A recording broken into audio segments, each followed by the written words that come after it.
Anacheza mpira kwa Dukabuya. Wanaondoka sasa wananchi. Kangwanda, Zakwani. Ingia kupambania mpira. Jacob Masawe tulikwenda kupiga shuti mpira anacheza linda mlango, bao la pili. Maxim Pianzengeli. Shuti kali ambayo inakwenda kumpa bao la pili. Kwenye wakati ambao Suleiman Abdraman ilikuwa ngumu sana kwa upande wake. Wananchi wanachinja. Dukabuya alimchangia Albert. Zakwani akaitoa tena pasi ya nje kwenye nafasi ambayo aliingia kwa nguvu sana Jacob Masawe.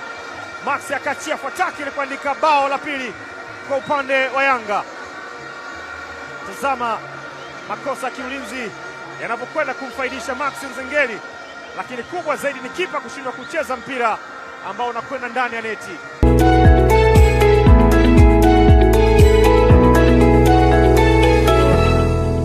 Shalu lile anaipitia, anakwenda kuandika chuma cha tatu.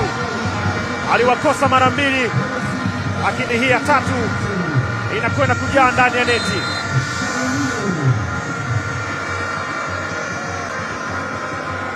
Thank you.